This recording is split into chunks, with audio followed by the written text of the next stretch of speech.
الحمد للہ رب العالمین والصلاة والسلام علی سید الانبیاء والمرسلین اما بعد فاعوذ باللہ من الشیطان الرجیم بسم اللہ الرحمن الرحیم فلما بلغ معه السعی قال یا بنی انی ارى فی المنام انی اذبحک فانظر ماذا ترى قال یا ابت افعل ما تؤمر ستجدنی ان شاء اللہ من الصابرین۔ محترم ناظرین و سامعین، قربانی کا پس منظر کیا ہے اور عید الاضحیٰ کے موقع پر مسلمان جو اللہ کے نام پر جانور ذبح کرتے ہیں، اس کا محرک موٹیو اور بیک گراؤنڈ کیا ہے، یہ اختصار کے ساتھ آپ کے سامنے بیان کیا جائے گا۔ سیدنا ابراہیم علیہ السلام ایک طویل عرصہ اللہ کی بارگاہ میں دعا کرتے رہے کہ یا اللہ مجھے نیک اولاد عطا فرما۔ یہ ان کی دعا سورۃ الصافات کی آیت نمبر 100 میں موجود ہے، ربی حبلی من الصالحین، کہ یا اللہ مجھے نیک بیٹا عطا فرما۔ اللہ نے اسماعیل علیہ السلام عطا فرمائے۔ دیکھیں نا کتنی بڑی آزمائش ہے۔ بیٹا جب اللہ نے عطا کیا اور بیٹا ہاتھ بٹانے کی عمر کو پہنچ گیا کہ باپ کے ساتھ معاونت کرتا، تو سیدنا ابراہیم علیہ السلام نے 3 مرتبہ خواب میں دیکھا کہ وہ اپنے بیٹے کو ذبح کر رہے ہیں۔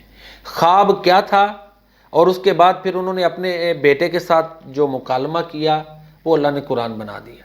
اللہ فرماتے ہیں فلما بلغ معہ السعی، جب اسماعیل علیہ السلام ابراہیم علیہ السلام کے ساتھ کوشش اور تگ و دو کی عمر کو پہنچ گئے، قال یا بنی، ابراہیم علیہ السلام نے کہا ہے میرے پیارے بیٹے، انی ارا فی المنام انی اذبحک، خواب میں میں دیکھتا ہوں کہ میں تمہیں ذبح کر رہا ہوں۔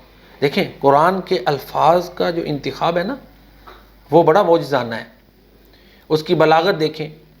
انی اذبحک، میں تمہیں ذبح کر رہا ہوں، یہ نہیں کہا کہ میں نے تمہیں ذبح کر دیا۔ انی اذبحک، میں تمہیں ذبح کر رہا ہوں۔ تو وہی پروسیس، وہی عمل اللہ تعالیٰ نے عملی طور پہ بھی دکھایا۔ بچہ ذبح نہیں ہوا، ذبح کرنے کا عمل جاری تھا جو خواب میں دکھایا گیا۔ اس کے بعد فانظر ماذا تری، 3 دن خواب دیکھا۔ پھر سیدنا ابراہیم علیہ السلام نے بیٹے سے پوچھا کہ بیٹے تیری کیا رائے ہے، میں تمہیں ذبح کر رہا ہوں، خواب میں دیکھتا ہوں۔ 2 باتیں واضح ہوئیں، انبیاء کا خواب وہی ہوتا ہے۔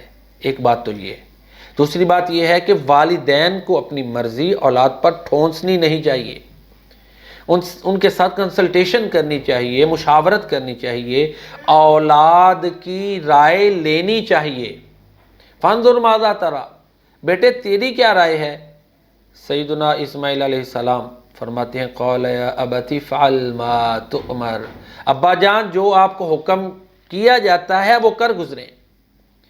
اب اسماعیل علیہ السلام کو یقین تھا کہ میرے والد محترم نبی ہیں، اللہ کے رسول ہیں، حکم اللہ کی طرف سے دیا جا رہا ہے، لہذا انہوں نے کہا کہ ابا جان اللہ کی طرف سے جو آپ کو حکم ملتا ہے کر گزریں۔ ستجدنی انشاء اللہ من الصابرین، اللہ نے اگر چاہا تو آپ مجھے صبر کرنے والا پائیں گے۔ دیکھیں الفاظ، اگر اللہ نے چاہا، اعتماد اللہ پہ ہے۔ یہ نہیں کہا کہ میں صبر کروں گا آپ کر لیں۔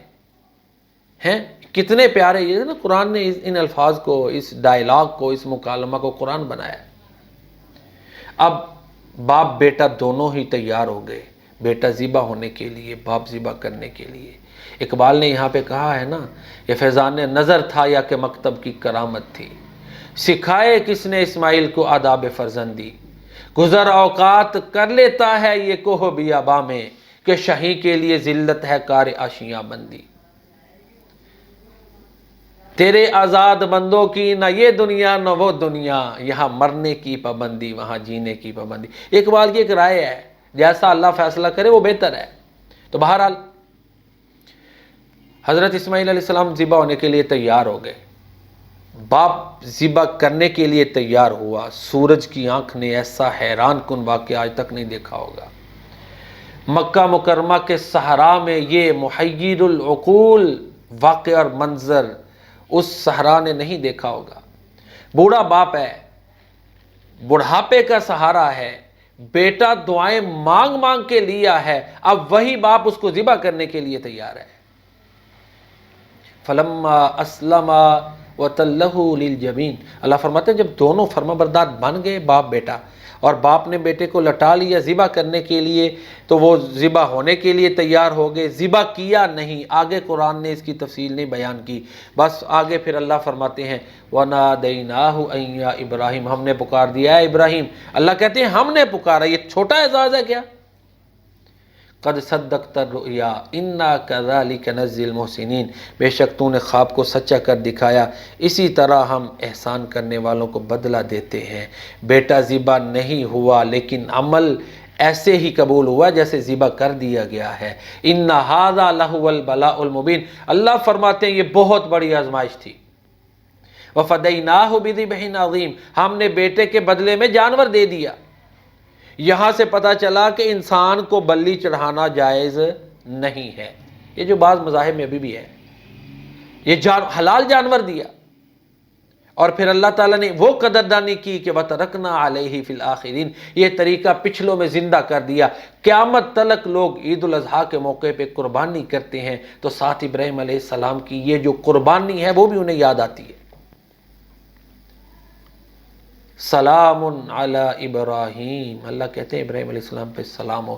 تو یہ قربانی کا پس منظر ہے کہ اپنی خواہشات کو انسان ذبح کر دے، ہر قسم کی قربانی اللہ کی رضا کے لیے دینے کے لیے تیار رہے، ہمہ جہت ہمہ پہلو اللہ کی فرما برداری انسان کرے۔ اللہ تعالی ہمیں جو ہے سیدنا ابراہیم علیہ السلام کی سیرت ہمارے نبی کریم صلی اللہ علیہ وسلم کی وساطت سے اس کو اپنانے کی توفیق عطا فرمائے، پیارے نبی کریم صلی اللہ علیہ وسلم کی تعلیمات کی وساطت سے، قرآن کریم کی تعلیمات میں کی وساطت سے، کیونکہ ہم پابند ہیں نا، جو قرآن و سنت میں آیا ہم اسی کو مانیں گے، اور حقیقت میں وہ پیروی قرآن و سنت کی ہے۔ وما علینا الا البلاغ المبین۔